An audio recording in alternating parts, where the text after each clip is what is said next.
नमस्कार दोस्तों, एम गुरु के यूट्यूब चैनल में आपका स्वागत है। तो हमारा जो कंप्यूटर फंडामेंटल का कोर्स चल रहा है उसी में आगे बढ़ते हुए हमारा भी एक्सेल का कोर्स हमने शुरू किया है, जिसका ये सेकंड एपिसोड है। पिछले एपिसोड में आपने जाना था कि हमने कुछ बेसिक चीज़ें जानी एक्सेल के बारे में, और ये चीज़ें हमने जानी थी कि इसमें जो 3 प्रकार के हम डेटा इंसर्ट करते हैं वो है वैल्यूज़, लेबल्स एंड फार्मूलाज। जैसा कि इस शीट के बारे में मैंने बताया था, ये पूरा मैथमेटिकल शीट टाइप का ही होता है ये। तो इसमें एक एक जो ये सेल है, सेल, रोज़, कॉलम्स मैं बता चुका हूँ। यहाँ पर हम अपना डेटा जो है इंसर्ट करते हैं। अभी हम बेसिक से शुरू कर रहे हैं, तो सबसे पहले देख लीजिए यहाँ पे जैसे मैं कुछ टाइप करता हूँ।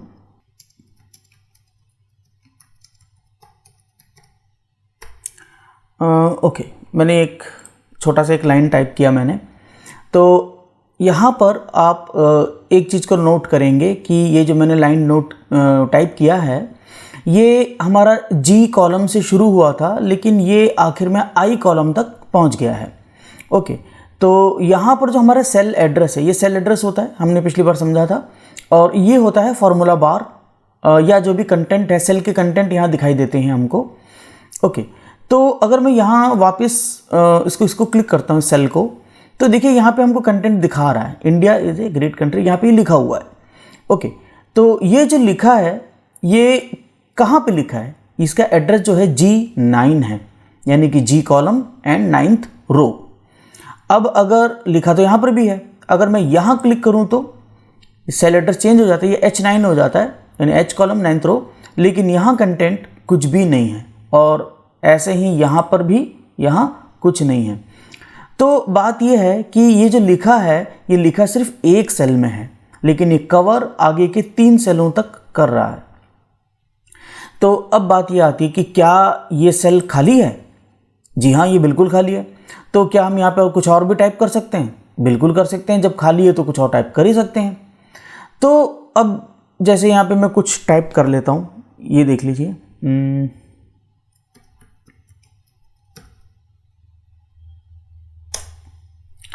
अच्छा, मैंने यहाँ टाइप किया एजुकेशन। अब क्या हुआ कि जैसे ही मैंने H9 में यहाँ मैंने टाइप किया, तो ये जो लाइन में लिखा था कंटेंट वो यहाँ से गायब हो गया। अब ये तो थोड़ी सी दिक्कत वाली बात है कि अगर हम यहाँ टाइप कर रहे हैं एक लाइन, यहाँ देखिए कंटेंट पूरा दिखा रहा है, लेकिन यहाँ अब वो शो नहीं कर रहा है।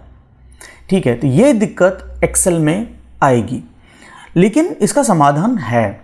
ओके, तो ये थोड़ा सा डिफरेंस आपको MS वर्ड में और यहाँ मिलेगा, क्योंकि MS वर्ड में क्या होता है, ये जो जगह होती है, ये जो प्लेस होल्डर, ये जो जगह है, ये प्लेन पेज होता है। आपका जो A4 साइज का पेपर है, पेपर के हिसाब से चलता है MS वर्ड में हम पेपर के हिसाब से चलते हैं। अलग अलग पेपर के साइज़ हैं, आपने जो भी रखा हो, बाय डिफ़ॉल्ट A4 होता है या लेटर होता है, तो जो भी होगा, हम एक प्लेन पेपर के ऊपर टाइप कर रहे होते हैं अपना डॉक्यूमेंट। लेकिन यहाँ पर हमारे पास ढेर सारे सेल्स हैं, और एक सेल में टाइप किया हुआ कंटेंट एक ही सेल में रहता है, आगे को दिखाई वो नहीं दे रहा है अब। लेकिन कैसे देखेंगे अगर हमको तो चाहिए वो चीज़? तो उसके लिए भाई एक ही समाधान ये है कि आप इस सेल को थोड़ा बड़ा कर दीजिए। यहाँ तो आप इसको स्ट्रेच कर दें, खींच लेंगे। जैसे कि यहाँ पर अगर मैं देखिए, यहाँ पर जो पॉइंटर है वो एक प्लस का निशान जैसा है। ये जो प्लस का निशान जब यहाँ जाए तो यहाँ बदल जाता है। यहाँ पर मैं अपना माउस का लेफ़्ट क्लिक होल्ड कर रहा हूँ और इसको मैं ड्रैग करता हूँ, तो ये इसका साइज बड़ा हो गया। अभी देखिए कुछ आ गया, अभी पूरा नहीं आया, तो मैं इसको और थोड़ा बड़ा कर देता हूँ। ये देखिए पूरा आ गया। अब क्या हो गया, India is a great country पूरा आ गया। लेकिन यहाँ पे समस्या एक और आ जाती है कि इसको बड़ा करने के चक्कर में ये जी कॉलम के सारे सेल बड़े हो गए, है ना। अब दिक्कत और आ गई, हम ये बाकी के ऊपर को नहीं चाहते, तो उसका भी समाधान है। तो ये हम धीरे धीरे काम करते हुए समझेंगे। मैं आपको केवल बेसिक जानकारी दे रहा था कि हम यहाँ पर कैसे टाइप करते हैं चीज़ों को। ओके, कैसे टाइप करते हैं, हम धीरे धीरे हर एक चीज़ को देखेंगे, सारी प्रॉब्लम सॉर्ट आउट हो जाएंगी। ठीक है, एक और तरीका होता है हमारा कि इसकी हाइट को भी बदला जाए। जैसे हमने यहाँ कॉलम का विड्थ चेंज किया था, इसकी हाइट, जैसे ये रो है यहाँ पे लेके मैं यहाँ से मैंने इसको हाइट चेंज कर दी थी, हाइट बढ़ गई। अब यहाँ पर हम क्या रैप टेक्स्ट कर सकते हैं, तो क्या होगा ना, ये हो जाएगा। अब जैसे को मान लो मैं इसको छोटा कर देता हूँ, वापस उसी साइज पे ले आए हम, तो ये कुछ इस तरह से आ जाएगा। India is a great nation, पूरा आ गया। अभी थोड़ा हाइट कम है इसकी, हाइट में और बढ़ा देता हूँ, ये देखिए पूरा आ गया। ये इस तरह से ये रैप करके हम ले आए। तो कई तरीके हैं, इसे हम काम करते हुए धीरे धीरे समझेंगे। तो मैं यहाँ पे केवल आपको बेसिक चीज़ बताना चाह रहा था कि यहाँ क्या क्या हम कर सकते हैं और शुरुआत है। ओके, स्टार्टिंग हमारा कैसे है। तो सबसे पहले इंटरफेस को समझ लेते हैं। यहाँ पे देखिए सबसे ऊपर क्या है हमारा, ये हमारे सारे टैब्स हैं। यहाँ पे हमारे कितने 1 2 3 4 5 6 7, ये 7 टैब हैं। इन दोनों को काउंट मत करिएगा। ये एक एक्स्ट्रा है जो मेरे पास, ये एक्स्ट्रा प्लगइन नहीं है फॉक्सटेल पीडीएफ बनाने के लिए। और ये डेवलपर ऑप्शन जो है मैंने ये ऑन किया हुआ, बाय डिफ़ॉल्ट ये ऑन नहीं होता है। ओके, तो आपको ये व्यू तक ही मिलेगा। ओके, पहले वाले होम टैब में देखिए कि होम वाले रिबन में, इसको रिबन कहते हैं, इस रिबन में कई सारे ऐसे टैब्स हैं, एक एक पूरा ग्रुप है ये। इस ग्रुप के अंदर कई सारे बटन है। पहला है क्लिपबोर्ड। क्लिपबोर्ड में क्या है, cut, paste, format, painter and paste, ये वाला बना हुआ है। तो ये क्या है, कट, कॉपी, पेस्ट तो आपको पता ही है, वही है। फॉर्मेट प्रिंटर में क्या होता है कि किसी एक वर्ड का फॉर्मेट को, मतलब उसमें जो हमने फॉर्मेट किया हुआ है, अब फॉर्मेट क्या होता है वो बता देता हूँ। फॉर्मेट मतलब हमने जैसे उसको बोल्ड किया है, इटैलिक या अंडरलाइन किया है, या कलर किया है उसका, या फ़ॉन्ट का हमने स्टाइल चेंज किया हुआ है। तो जो भी हमने ये सब किया हुआ है, ये चीज़ों को ही हम कहेंगे इसका फॉर्मेट। तो फॉर्मेट पेंटर क्या करता है, वो भी वही कट कॉपी वाला ही है। हमने किसी वर्ड का यहाँ से फॉर्मेट को कॉपी किया और किसी दूसरे वर्ड पे ले जाकर उसको हमने फॉर्मेट उसको पेस्ट कर दिया। तो इससे क्या होगा कि उसका फॉर्मेट जो है इस पर डायरेक्ट आ जाएगा। मतलब आपको यहाँ पर जो जो आपने किया तो सारा का सारा इस पर करने की ज़रूरत नहीं पड़ेगी। ओके, जैसे कि एग्जांपल मैं यहाँ बता देता हूँ वैसे, ठीक है। जैसे हमने इसको बोल्ड कर दिया, इटैलिक कर दिया, कलर रेड कर दिया। मान लीजिए मैं यहाँ का फॉर्मेट प्रिंटर क्लिक कर रहा हूँ। ओके, और इसको मैंने क्लिक किया। अब देखो क्या हुआ, यहाँ पे एजुकेशन के ऊपर जो भी फॉर्मेट था वो सारा का सारा इस सेल में आ गया, है ना। तो जबकि ये सिर्फ इस पर था, और यहाँ मैंने कोई बोल्ड, इटैलिक या कलर का कोई बटन नहीं दबाया। हमने क्या किया, यहाँ का फॉर्मेट उठा करके यहाँ कॉपी कर दिया। तो ये मैंने बता दिया कि वैसे कट, कॉपी, पेस्ट तो आपको पता होता है, ये तो ये मैंने थोड़ा एक्स्ट्रा बता दी। ये नॉर्मली बहुत सारे बच्चों को पता नहीं होता है इसके बारे में। ओके, तो ये आप समझ गए। तो ये अनडू कर लेते हैं हम, या कंट्रोल Z। ठीक है। तो अभी देखिए यहाँ पे दूसरा क्या है, बोल्ड, इटैलिक और ये अंडरलाइन, ये भी आपको पता है। इसके कीबोर्ड शॉर्टकट है Ctrl+B, Ctrl+I, Ctrl+U। ओके, बाकी ये फ़ॉन्ट फेस है। फ़ॉन्ट फेस का मतलब इन अक्षरों का जो स्टाइल चेंज करने के लिए, जैसे कैलिब्री है, बहुत सारे हैं, आपको MS वर्ड में भी ऐसे ही मिलेगा, सब सेम है वहाँ पर भी। तो इनको आप यहाँ से आप कोई भी स्टाइल को चेंज कर सकते हो। मान लो कोई अच्छी लग रही है, ये कर दीजिए, तो इस तरह से आ गया ये। ओके, ठीक है। तो ये मैंने डिलीट कर दिया, इसको भी मैं डिलीट कर देता हूँ। ओके, बाकी ये फ़ॉन्ट का साइज़ है जो आपको नॉर्मल बाय डिफ़ॉल्ट 8 से 72 तक रहता है, लेकिन हम कितना भी बड़ा इसमें कर सकते हैं। ओके, अब जैसे ABCD है, अगर मैं इसको बड़ा करना चाहूँ तो यहाँ पे मैं इसको कितना भी बड़ा, जो 8 तक है छोटा और 72 सबसे बड़ा, लेकिन ये कोई लिमिट नहीं है। आप 8 से भी छोटा कर सकते हो और 72 से भी बहुत बड़ा कर सकते हो। ये आपका ग्रो एंड श्रिंक का बटन है, ठीक है। यहाँ पे आप फ़ॉन्ट को बड़ा कर सकते हो और यहाँ पर आप फ़ॉन्ट का साइज़ को छोटा कर सकते हो, डिक्रीज एंड इंक्रीज। ओके, इसके बाद ये हमारा है, इसको कलरिंग करने का, कलर फिल करने के लिए जो सेल है इसके ऊपर कलर फिल, मैंने येलो कर दिया तो देखिए पूरा येलो हो गया। ओके, अब यहाँ से ये छोटा सा एरो है, इसको क्लिक करें और यहाँ पे ढेर सारे कलर है, जो आपको ठीक लगे उसको चूज़ करके हम इसका कलरिंग कर सकते हैं। फ़ॉन्ट का कलर चेंज करना है तो उसके लिए ये वाला है, अब देखिए रेड हो गया, ठीक है, या बाय डिफ़ॉल्ट ऑटोमेटिक ब्लैक है, या जो कलर आपको ठीक लगे वहाँ पे कर सकते हो। ओके, ये दो चीज़ें हैं। इसके बाद ये जो चीज़ है, ये जो बीच में दिख रहा है, ये नॉर्मली MS वर्ड में होता है, लेकिन वो टेबल सेक्शन में मिलेगा। यहाँ पर क्या डायरेक्ट दिया हुआ कि यहाँ पर तो सारे मामला टेबल जैसा है।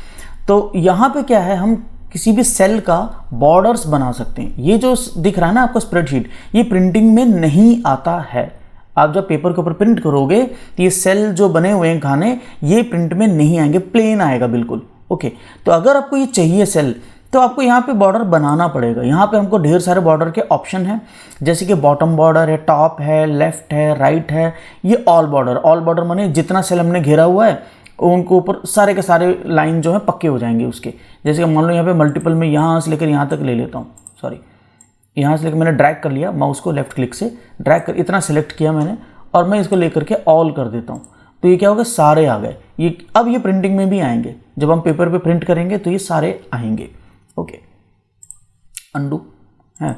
और बाकी यहाँ पर ऐसे ही दिया हुआ है, मान लो सिर्फ बॉर्डर नीचे का लाइन चाहिए आपको, या सिर्फ ऊपर का ही चाहिए, बाकी का नहीं चाहिए अगल बगल का, तो इसी तरह के अलग अलग ऑप्शन दिए हुए हैं। ये आउटसाइड बॉर्डर यानी कि बीच का कुछ नहीं चाहिए, सिर्फ बाहर बाहर का एक बॉर्डर चाहिए। ये थिक बॉर्डर चाहिए आपको, मोटा चाहिए। वैसे मोटा तो आप नॉर्मल इसको भी लेके कर सकते हो, वो मैं बताऊंगा आपको आगे, ठीक है। ठीक है, ये अलग अलग ऑप्शन इसमें बने हुए हैं, ठीक है। ड्रॉ बॉर्डर वाला है, यहाँ से हम बॉर्डर पेन की तरह लेकर के भी कर सकते हैं। जैसे ड्रॉ बॉर्डर हमने यहाँ से ले लिया, अब ये पेन आ गया मेरे हाथ में, यहाँ से मैं एक बॉर्डर तैयार कर सकता हूँ, ठीक है। जहाँ तक मेरे को चाहिए होगा मैं उसको सेलेक्ट करके ये बॉर्डर बना दिया मैंने।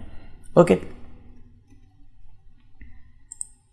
और इरेज बॉर्डर वैसे इरेज भी कर सकते हो, ठीक है। और ये उसका ग्रिड है, पूरा का पूरा बॉर्डर के अंदर ग्रिड बनाने के लिए। ये लाइन कलर है, लाइन का अगर आप कलर चेंज करना चाहते हो, नॉर्मल बाय डिफ़ॉल्ट तो ब्लैक आता है, तो लेकिन आपको ब्लैक नहीं चाहिए, दूसरे कलर चाहिए, तो यहाँ से आप कलर चूज़ करके अलग अलग कलर ले सकते हैं। उसी तरह से लाइन का अगर स्टाइल चेंज करना है, मान लो ये स्टाइल है अलग अलग, डॉटेड लाइन है, हाइफन्स वाले हैं, ठीक है, एक हाइफन एक डॉट ऐसा है, या डबल लाइन है, ठीक है, अलग अलग स्टाइल है यहाँ पे। तो ये स्टाइल भी आप यहाँ से ले करके बना सकते हैं। या मोर बॉर्डर्स में जाओगे तो पूरा ऑप्शन खुल जाएगा, फिर वहाँ से हम इसको कर सकते हैं। ओके, इसको बंद कर देता हूँ। ओके, ठीक है।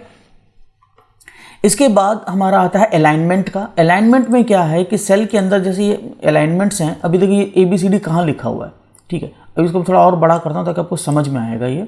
ओके, मैं इसको ये कर देता हूँ। तो ABCD भी कहाँ लिखा है, अब देखो ये बॉक्स के अंदर, ये नीचे बॉटम में, वो भी इधर लेफ्ट की तरफ है, इसे हम बदल सकते हैं, ठीक है।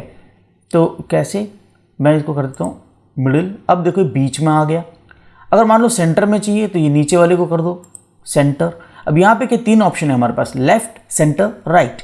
ओके, और ऐसे ही इधर है bottom, centre and top, top, middle and bottom. Okay, यहाँ से इन दोनों को कॉम्बिनेशन अगर करें तो यहाँ पे टोटल 9 पोजीशन बनती है, ठीक है। ये ऊपर 3 है, ये 3 है, 3 है, 3 × 3 9, तो 9 पोजीशन बनेगी।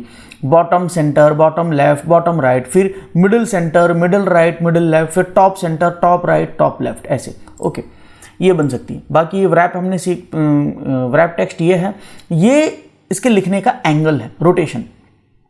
रोटेशन भी यहाँ पे अलग अलग स्टाइल के हैं, ये आप बदल सकते हो। जैसे हमने ऐसे कर दिया, ABCD ऐसा टेढ़ा बन गया है, यहाँ से आप इसको ऐसा कर दो, तो ये आपके लिखने की जगह, ये नॉर्मली हम इसलिए लिखते हैं, एक्चुअली एम्फेसाइज के लिए नहीं होता ये ज़्यादा, ये होता है जगह बचाने के लिए। कभी हमने बहुत टेबल बना लिया तो ये वैसे एम्फेसाइज के लिए भी कर सकते हो आप, किसी चीज़ को जोर देने के लिए, या इसके लिए भी कर सकते हो, ठीक है। अंडू, ओके, ठीक है। तो ये यहाँ पे बन गया। अब ये क्या है, ये है इसके इंडेंट्स। इंडेंटिंग में क्या होता है कि ये जो वर्ड्स लिखे हैं इनको आप, जैसे MS वर्ड में भी आपको इंडेंटिंग मिलेगा, आप कुछ टैब आगे बनाते हैं, ठीक है, एक कुछ आगे ये करते हैं, ये डिक्रीज़ है, वो इंक्रीज़ है, ठीक है। ये डिक्रीज़ कर रहे हैं हम इंडेंटिंग, यानी उसकी पोजीशन लिखने की, कहाँ से लिखा जाएगा, और ये इंक्रीज़ करने के लिए इसकी जगह बन रही है, मतलब जितना भी लिखेंगे आप। ओके, मान लो ABCD के आगे और भी अगर मैं कुछ लिखता हूँ, ओके, बहुत कुछ लिख दिया मैंने। अब यहाँ पे पहले तो रैप कर लेते हैं इसको। ओके, अब देखिए यहाँ पे इंडेंटिंग, देखिए बिल्कुल डिक्रीज कर दिया, यानी किनारे तक चला गया। आगे बढ़ाता हूँ, अब देखिए कहाँ अपनी पोजीशन बना रहा है, ठीक है। यहाँ से इसने इतनी जगह छोड़ दी, इसी को इंडेंटिंग बोलते हैं। तो MS वर्ड में आप जब ये कर रहे होंगे तो आपको पेपर के ऊपर दिखाई देगा, पूरा फुल पेज के ऊपर इंडेंटिंग समझ में आएगी। यहाँ पर हम इतना ही कर रहे हैं। तो चलिए, मैं वीडियो को ज़्यादा लंबा नहीं करना चाहता हूँ, इसलिए मैं सोच रहा हूँ 10-10, 15-15 मिनट से ज़्यादा ना लूँ मैं। ओके, तो यहाँ पे हम ख़त्म करते हैं, ज़्यादा लंबा हो जाएगा ये। तो अभी हमने इतना चीज़ समझा, यहाँ पे एक चीज़ और समझ लेते हैं, जैसे कि नहीं, इसको तो टाइम लगेगा यार, ठीक है, आज यहाँ पे इतने में हम ख़त्म करते हैं। तो उम्मीद है आप लोग को वीडियो अच्छा लगा होगा, चीज़ें समझ में आ रही होंगी। अगर कुछ समझ में ना आए तो कमेंट सेक्शन में लिख करके पूछिए, मैं ज़रूर रिप्लाई करूँगा। और कुछ अगर एक्स्ट्रा इसमें आपके सवाल होंगे तो उसको भी मैं समझाऊंगा, ठीक है। तो अगर कोई नए हैं, वीडियो पहली बार देख रहे हैं, तो भाई सब्सक्राइब कर लो, कोर्स आगे बहुत लंबा जाने वाला है। और चलिए, हैप्पी लर्निंग, धन्यवाद।